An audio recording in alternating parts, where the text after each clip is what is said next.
वअला आलिहि व अस्हाबिहि व बारक व सल्लम तस्लीमन कसीरन कसीरा। अम्मा बअद फ़क़द क़ाल अल्लाहु तबारक व तआला फ़िल क़ुरआनिल मजीद वल फ़ुरक़ानिल हमीद। अऊज़ु बिल्लाहि मिनश शैतानिर रजीम। बिस्मिल्लाहिर रहमानिर रहीम। क़ुल्ना या नारु कूनी बरदन व सलामन अला इब्राहीम। सदक़ल्लाहुल अलियुल अज़ीम। दुरूद शरीफ। अल्लाहुम्मा सल्लि अला मुहम्मद व अला आलि मुहम्मद कमा सल्लैता अला इब्राहीम व अला आलि इब्राहीम इन्नका हमीदुम मजीद। अल्लाहुम्मा बारिक अला मुहम्मद व अला आलि मुहम्मद कमा बारकता अला इब्राहीम व अला आलि इब्राहीम इन्नका हमीदुम मजीद। मुंहिंजा मोहतरम अज़ीज़ दोस्तों ऐं मुसलमान भाइरो, हज जे महीननि जे निस्बत सां हज़रत इब्राहीम अलैहिस्सलातु वस्सलाम जी सीरत तय्यबा जा कुझु पहलू अव्हांजे साम्हूं रखजनि पिया।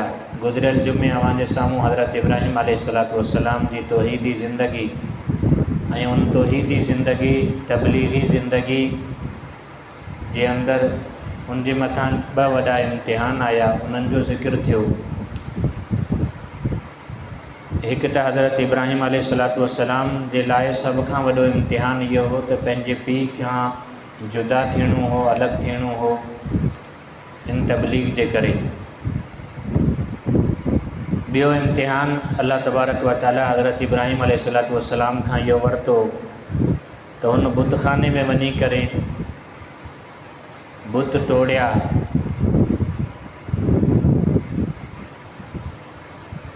बुत तोड़ण मां हिकु सबक़ु अव्हांजे साम्हूं ज़िक्र थियो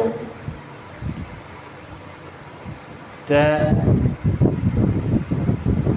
उन दौर जा बुत उहे हुआ जेके मिटी मां ठहियल हुआ, पथरनि सां ठहियल हुआ, जिन जे साम्हूं माण्हू झुकियल हूंदा हुआ, उन्हनि खे पूॼींदा हुआ। दौर दौर जे हिसाब सां बुतनि में तब्दीली बि ईंदी आहे। असीं हज़रत इब्राहीम अलैहिस्सलातु वस्सलाम जे उन्हनि किरदारनि खे, उन्हनि सबक़नि खे या उन सीरत खे महज़ वाक़ियाती हिसाब सां न पढ़ूं त तौहीद जो पैगाम मुकम्मल थी वियो सिर्फ़ु इन करे त हुन बुत तोड़ी छॾिया, तौहीद जो पैगाम मुकम्मल थी वियो। न, बुतनि में तब्दीली ईंदी आहे दौर दौर जे हिसाब सां। अॼु जे दौर जा सभ खां वॾा बुत कहिड़ा आहिनि? असांखे उहे बुत तोड़ण जी ज़रूरत आहे। अॼु जे दौर जो सभ खां वॾो बुत पैसो आहे। अॼु जे दौर जो सभ खां वॾो बुत मादियत परस्ती आहे। अॼु जे दौर जो सभ खां वॾो बुत ताक़त आहे, जिन जे साम्हूं मुस्लमान झुकिया पिया आहिनि। ऐं हर उहा शइ जेका अल्लाह खां बाने खे अलॻि करे, उहा सभ खां वॾी बुत आहे। अॼु उन्हनि खे तोड़ण जी ज़रूरत आहे।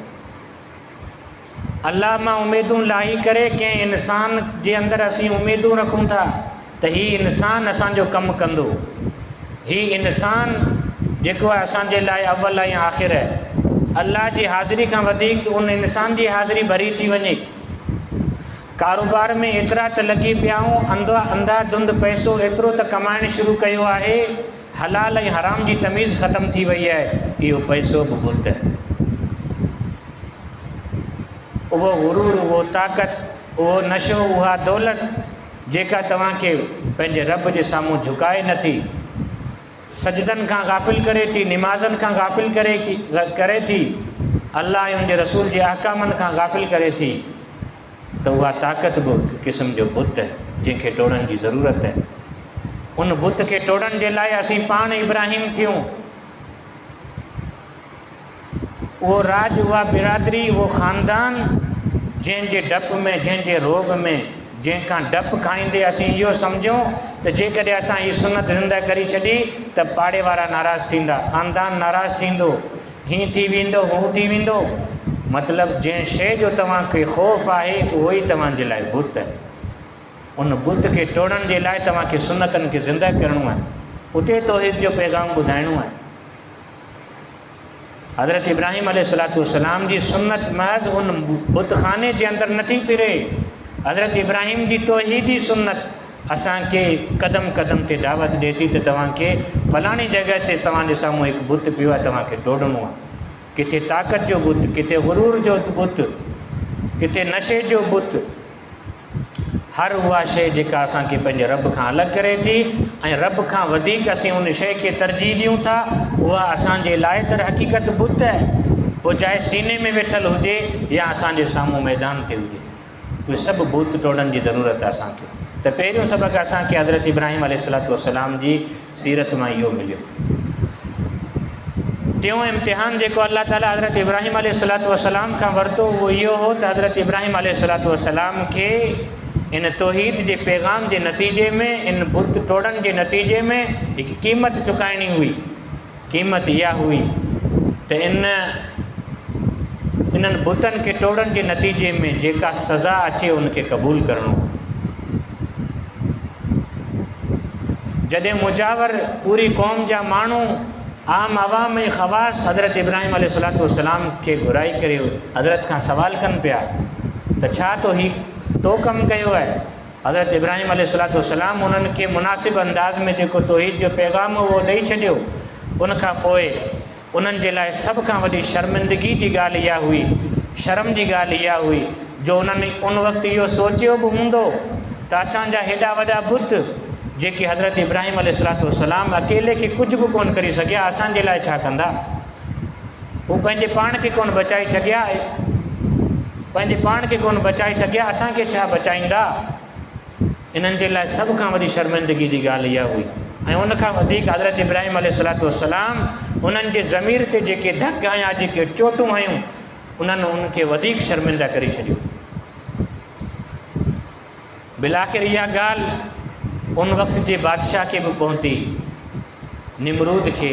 निमरूद के बादशाह जो ज़ाती नालो कोन हो, उन मनसब जो नालो हो।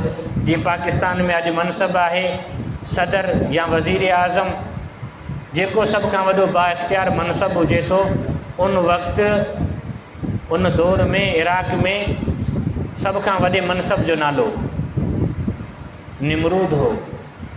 ऐं एतिरा कई निमरूद गुज़री विया हूंदा, जीअं पाकिस्तान जा कई सदर गुज़री विया आहिनि। त हज़रत इब्राहिम अलैहिस्सलाम जे बारे में उनखे ख़बर पहुची वई त उन घुरायो हज़रत इब्राहिम अलैहिस्सलाम खे पाण वटि। हज़रत इब्राहिम अलैहिस्सलाम क़ैद आहे, ज़ंजीरूं पातल आहिनि, क़ैदी जी हालत में, मुजरिम जी हालत में उनजे साम्हूं पेश थियो आहे। उहो निमरूद जंहिंखे आम रिआया पंहिंजो ख़ुदा सम्झंदी हुई, हू पंहिंजे पाण खे बि ख़ुदा सम्झंदो हो, अकुल में सभिनी खां बालातर सम्झंदो हो पंहिंजे पाण खे, ऐं आवाम बि उनखे एतिरो माफ़ोक सम्झंदी हुई त वाक़ई हिन वटि ख़ुदाई ताक़तूं आहिनि। हज़रत इब्राहिम अलैहिस्सलाम खे निमरूद पंहिंजे साम्हूं घुराई करे कुझु सवाल कया। पहिरियों सुवाल इहो कयो त तो हेतिरो वॾो कोहराम छो मचायो आहे, असांजे बुतनि खे छो टोड़ियो आहे, एतिरो नुक़सानु छो पहुचायो आहे, तुंहिंजो रब केरु आहे।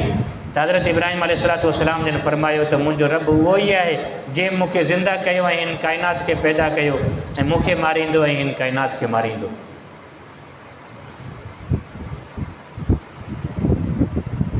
इन जवाब ते निमरूद खे सभ खां वॾो ख़तरो इहो थियो त जॾहिं हज़रत इब्राहिम अलैहिस्सलाम जंहिं ख़ुदा जी दावा करे पियो, थी सघे थो त मुंहिंजी रिआया वारा, मुंहिंजी क़ौम वारा माण्हू इन ख़ुदा जे मथां ईमान न आणी वठनि। उन करे हज़रत इब्राहिम अलैहिस्सलाम खे हिते ई लाजवाब करियां थो ऐं पंहिंजी ख़ुदाई खे बरतर साबित करियां थो त आऊं ई माबूद आहियां, आऊं ई तव्हांजे कारे अछे जो मालिक आहियां, तव्हांजे इख़्तियारनि जो मालिक बि आऊं आहियां। त निमरूद उन वक़्तु हिकु ॻाल्हि कई हज़रत इब्राहिम अलैहिस्सलाम खे, अलम तरा इलल्लज़ी हाज इब्राहिम फी रब्बिही अन आताहु अल्लाहुल मुल्क इज़ क़ाल इब्राहिम रब्बी अल्लज़ी युहयी व युमीत। निमरूद चयो त तूं पंहिंजे ख़ुदा जी अहिड़ी सिफ़त ॿुधा जेका कुदरत मुंहिंजे अंदरि न हुजे, जंहिं शइ जी कुदरत, जंहिं शइ जी ताक़त मुंहिंजे अंदरि न हुजे, उहा ताक़त, उहा कुदरत पंहिंजे ख़ुदा जी बि तूं ॿुधा।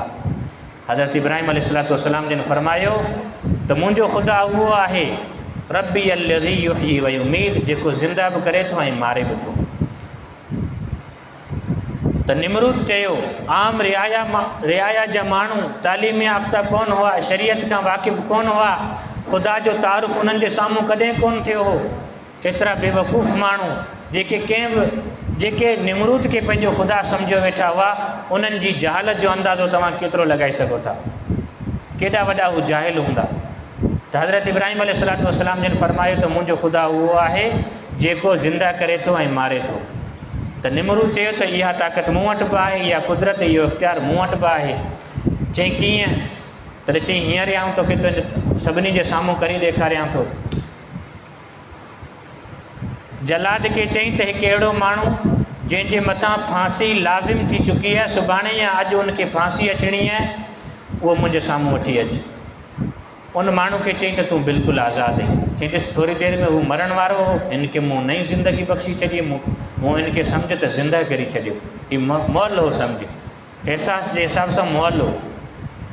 ऐं ॿियो उहो माण्हू जेको आम आज़ादु घुमियो पियो, जंहिंजे मथां को बि जुर्म लागू कोन हो, उनखे उते फांसी ॾेराई छॾी, मारी छॾी। चई ज़िंदगी ऐं मौत जो मालिक त आऊं बि आहियां। तूं चवीं थो त मुंहिंजो ख़ुदा मारे बि थो, जीआरे बि थो, अहिड़े तरीक़े सां आऊं बि जीआरियां थो, आऊं बि मारियां थो। पोइ तुंहिंजो ख़ुदा मूंखां मथे कीअं थियो? आऊं त उन जहिड़ो ई आहियां। साॻी इख़्तियारात, साॻी क़ुवतूं मूं वटि आहिनि। हज़रत इब्राहिम अलैहिस्सलाम इन शइ जा ॿ नतीजा सम्झिया।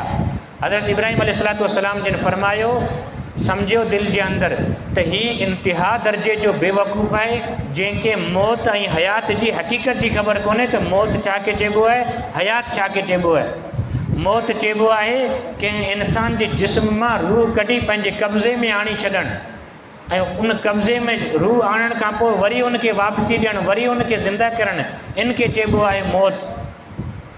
ऐं हयाती इनखे चइबो आहे त का शइ जंहिंजो वजूद न हुजे उनखे तख़लीक़ करणु, उनखे पैदा करणु। जीअं अल्लाह ताला हज़रत आदम अलैहिस्सलाम खे पैदा कयो, या अल्लाह ताला माउ जे पेट मां पुट पैदा करे थो, इनखे चइबो आहे हयाती। जंहिं हयाती ऐं जंहिं ममाती, जंहिं मौत ऐं हयात जी हक़ीक़त खां हीउ बेवकूफ़ वाक़िफ़ कोन्हे, हीउ इंतिहा दर्जे जो बेवकूफ़ आहे। हज़रत इब्राहिम अलैहिस्सलाम ॿी शइ इहा सम्झी त हीउ वॾो चालाक आहे, वॾो होशियारु आहे। थी सघे थो त जेके माण्हू अनपढ़ियल आहिनि, नावाक़िफ़ आहिनि, जाहिल आहिनि, उन्हनि खे हिकु मुग़ालते जे अंदरि विझणु चाहे थो, उन्हनि खे हिकु ग़लती में जे अंदरि विझणु चाहे थो, उन्हनि खे मौत ऐं हयात जे मसइले में उलझाइणु चाहे थो। उन करे आऊं हिन जे साम्हूं अहिड़ी ॻाल्हि करियां जंहिं ॻाल्हि जे मथां हिन जो को जवाबु ठहे न, हर आम माण्हू बि हिन शइ खे सम्झी वञे। त हज़रत इब्राहिम अलैहिस्सलाम जिन फरमायो त मुंहिंजो रब उहो आहे त जेको सिज मशरिक़ खां कढे थो ऐं मग़रिब में लाहे थो, ओभर खां कढे थो ऐं ओलह में लाहे थो। जेकॾहिं तूं ख़ुदा आहीं त पोइ मग़रिब जी तरफ़ खां सिज उभारी करे ॾेखार ऐं मशरिक़ जी तरफ़ सिज लाही करे ॾेखार, त तोखे आऊं पंहिंजो ख़ुदा सम्झंदुसि। त हीअ इहा ॻाल्हि हुई जंहिंजे लाइ न अकुल जी ज़रूरत हुई, न मंतिक जी ज़रूरत हुई, न किताब खोलण जी ज़रूरत हुई। हीउ अहिड़ो आम दलील हो जेको ॿार बि सम्झी सघियो थे, आम माण्हू बि सम्झी सघियो थे। उन करे हज़रत इब्राहिम अलैहिस्सलाम दलील जे तौर ते अहिड़ी ॻाल्हि कई जंहिंजे मथां उनखे हुजत क़ाइमु करण जी ज़रूरत कोन पई पई निमरूद खे, या निमरूद खे नओं बहस करण जी ज़रूरत कोन पई थी। हिन शइ जे साम्हूं निमरूद लाजवाब थी वियो। निमरूद लाजवाब इन करे थियो त जेकॾहिं आऊं चवां, छो त हज़रत इब्राहिम अलैहिस्सलाम अहिड़ी शइ जो दलील साम्हूं पेश कयो जेका शइ अल्लाह ताला जी पैदा कयल, जेका अल्लाह ताला जी हिन कुदरत ऐं निज़ाम जो हिसो हो। जीअं सिज चंड तारा ज़मीन आसमान अल्लाह जी कुदरत जो हिसो आहिनि, निज़ाम जो हिसो आहिनि, अहिड़े तरीक़े सां सिज बि अल्लाह जी कुदरत ऐं निज़ाम जो हिसो आहे। टाइम टेबल ते निकिरे थो, टाइम टेबल ते लहे थो। निमरूद सम्झी वियो त हिन ॻाल्हि ई अहिड़ी कई, जेकॾहिं आऊं चवंदुसि त जेकॾहिं तुंहिंजो ख़ुदा आहे त पोइ इन सिज खे तूं ई मग़रिब मां कढी करे मशरिक़ मां उभारी करे मशरिक़ में जेको आहे उनखे लाही करे ॾेखार। त हज़रत इब्राहिम अलैहिस्सलाम जे साम्हूं निमरूद अहिड़ो जेको आहे मुतालबो पेश कोन कई, छो त उहो सम्झी वियो जेकॾहिं आउं हिन जे साम्हूं ॻाल्हि कंदुसि त हीउ उन ख़ुदा खे मञे थो जंहिंजे साम्हूं जेकॾहिं हिन दुआ कई त अल्लाह तबारक व ताला वाक़ई मग़रिब मां सिजु उभारी करे मशरिक़ में सिजु लाही सघे थो। उन करे निमरूद अहिड़े क़िस्म जो मुतालबो कोन कयो, लाजवाब थी वियो। लाजवाब थियण जे करे इंतिहाई परेशान थियो। पंहिंजी ख़िफ़त खे मिटाइण जे लाइ, पंहिंजी परेशानी खे हटाइण जे लाइ निमरूद इहो ऐलान कयो वनसुरु आलिहतकुम। अवाम खे चई, अवाम जा जज़्बात उभारियईं, अवाम खे चई त पंहिंजे ख़ुदाउनि जी मदद करियो। कहिड़े तरीक़े सां? त हिकु बाहि भड़कायो जंहिंजे अंदरि हर रिक़ूह वनसुरु आलिहतकुम इन कुंतुम फ़ाइलीन। जेकॾहिं कुझु करणु चाहियो था त हीउ कमु करियो। ॾिसो, दर हक़ीक़त थियणु त ईअं खपे जो अल्लाह या मालिक या माबूद बाने जी मदद करे, पर निमरूद छा पियो चवे? वनसुरु आलिहतकुम, पंहिंजे ख़ुदाउनि जी तमामु मदद करियो। एतिरा त लाचार इन्हनि जा ख़ुदा हुआ जो अवाम खे बाननि खे चयो वञे थो त पंहिंजे ख़ुदाउनि जी मदद करियो। ख़ुदाउनि जी मदद जे लाइ कहिड़ो इंतज़ामु कयो वियो? मुख़्तसर कयां थो, आड़ा ॿारियो वियो, बाहि ॿारी वई। रिवायतनि में अचे थो त महीननि जा महीना जेको आहे उहो आड़ा ॿरंदो रहियो। उनजी बाहि, उनजी तपिश एतिरी त मथे हुई जो पखी बि मथां कोन गुज़री सघंदो हो। ऐं तव्हांखे ख़बर आहे जॾहिं बातिल लाजवाब थी वेंदो आहे त पोइ दलील खे छॾी करे गोली जे मथां अची वेंदो आहे। दलील खे छॾी करे ताक़त आज़माइण जे मथां अची वेंदो आहे। हक़ खे ख़ामोश करण जे लाइ के न के हरबा इस्तेमालु कंदो आहे। उहो ई उन्हनि कयो ऐं अॼु बि बातिलनि जो उहो ई तरीक़ो आहे।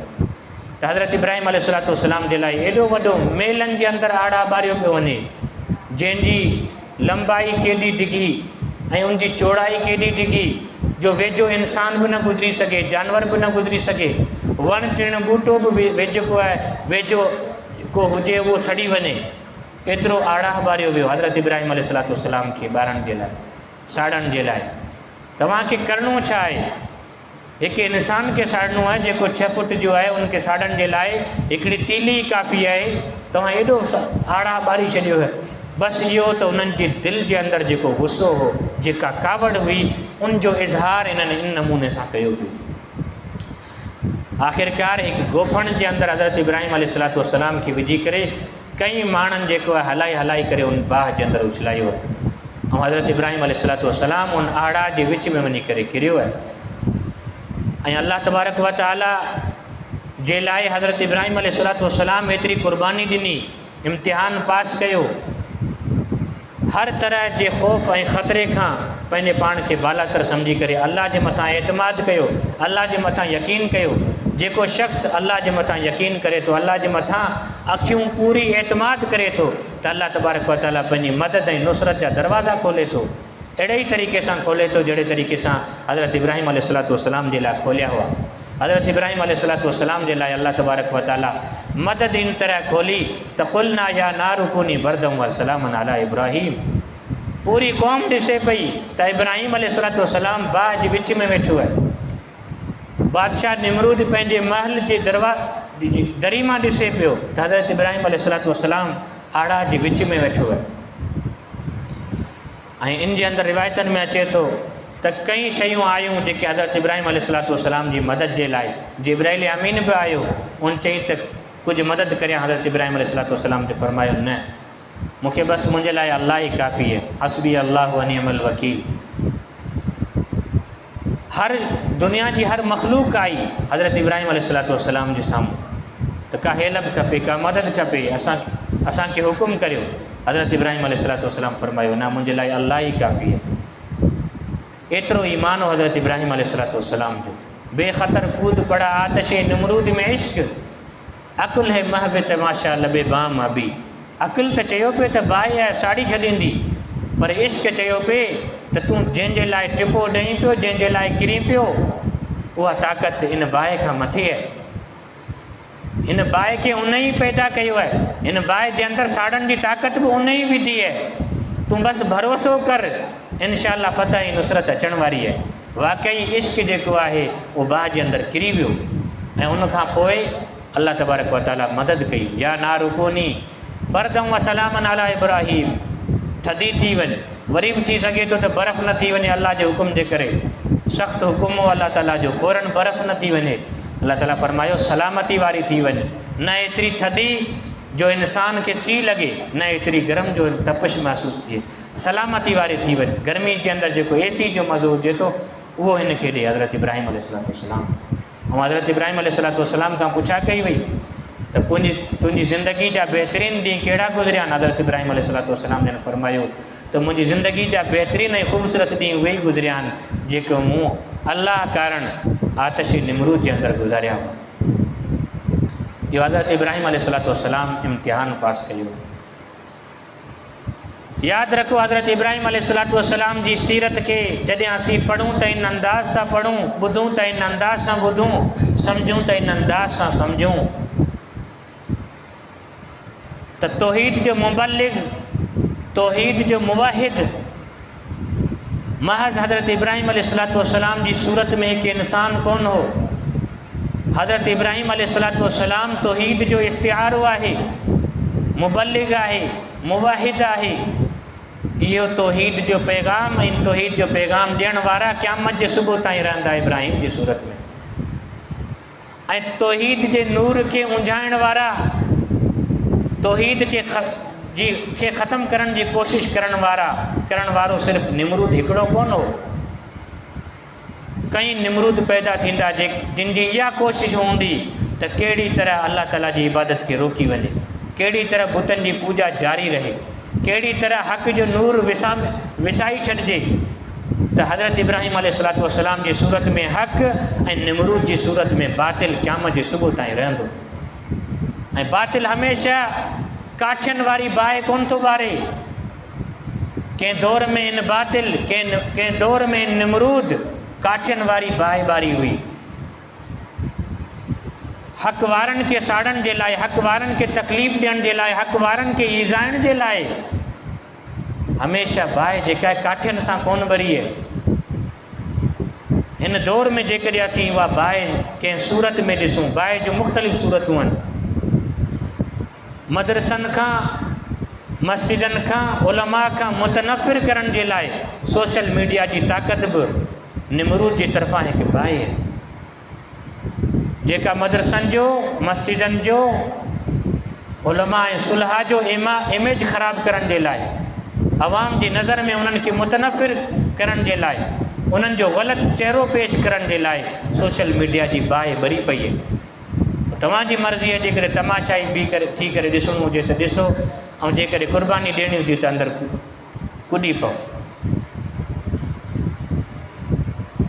हक़ जो आवाज़ु ख़ामोश करण जे लाइ महज़ काठियुनि वारी बाहि कोन ॿरी आहे, दहशतगर्दी वारी गोलियूं बि हलियूं आहिनि। तव्हां हिन हफ़्ते जे अंदरि हिकु वॾो वाक़ियो पढ़ियो हूंदो, ॾिठो हूंदो सोशल मीडिया ते। वक़्त जो सभ खां वॾो मुहद्दिस आज़म हज़रत शेख इदरीस रहमतुल्लाह अलैह, बेज़रर इंसान, बुख़ारी शरीफ़ सीने ते आहे, गाॾी में वञे पियो मदरसे में पढ़ाइण जे लाइ, उनखे गोलियुनि सां परूड़ कयो वियो, उनजी ॾाढ़ी खे रत सां भरी वई, उनजो पटको मुबारक जेको आहे उहो पूरो रत सां खून आलूद थी वियो आहे। इहो छा आहे? इहो निमरूद जी तरफ़ां भड़कायल हिकु बाहि आहे, जेका कॾहिं दहशतगर्दी जी सूरत में, कॾहिं सोशल मीडिया जे ग़लति इस्तेमाल जी सूरत में, कॾहिं शाइर इस्लाम जी मुखालफ़त जी सूरत में, कंहिं न कंहिं तरीक़े सां उहा बाहि भड़के पई। ऐं हेॾा इब्राहिम अलैहिस्सलाम जा पैरोकार उन बाहि खे बर्दाश्त कनि पिया। हीउ शेख इदरीस उहो शख़्स जो हिन काइनात में, हिन पूरी दुनिया में हिन वक़्तु सभ खां वधीक आलिम पैदा कंदड़ शख़्स हो। हिकु साल जे अंदरि 2500 आलिम हिन वटि पढ़ंदा हुआ। हर साल 2500 आलिम उन्हनि खे पटका ॿधाई करे रवानो कंदो। हर साल दुश्मननि खां इहा शइ बर्दाश्त कोन थी त हिकु शख़्स हिकु मसनद ते वेही करे काल अल्लाह ऐं काल रसूल पढ़ाई करे एॾो वॾो जमे गफ़ीर हर साल जेको आहे पूरी दुनिया जे अंदरि मोकिले पियो। पूरी दुनिया जे अंदरि उनजा शागिर्द मौजूदु। 30 सालनि खां वठी करे बुख़ारी शरीफ़ पढ़ाए पियो उहो शख़्स। कहिड़ो जुर्म आहे उन शख़्स जो? हिन मुल्क जे अंदरि इहे माण्हू बर्दाश्त छो नथा थियनि? ऐं हमेशह जॾहिं इन्हनि माण्हुनि खे टारगेट कयो वञे थो, इन्हनि माण्हुनि खे शहीद कयो वञे थो, इन्हनि माण्हुनि खे तड़पायो वञे थो ॾींहुं ॾियारे रोड ते, त उन्हनि जा कातिल हमेशह नामालूम छो था हुजनि? रिपोर्ट अचे थी नामालूम लोगों ने मार दिया, नामालूम लोगों ने हलाक कर दिया। एॾी वॾी मशीनरी, एॾी वॾी ताक़त, एॾो वॾो सरमायो हुजण जे बावजूद जो असीं मुल्कनि खे शिकस्त ॾेई सघूं था मिंटनि जे अंदरि, रुख जा चिणा चबायो वेठा आहियूं।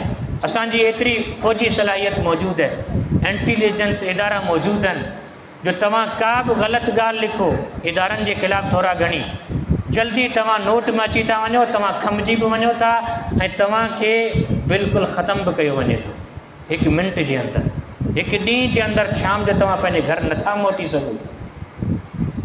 एतिरी तेज़ एजेंसी जे हुजण जे बावजूद असांजा आलिम जेको आहिनि उहे ॾींहुं ॾियारे शहीद थी वञनि था।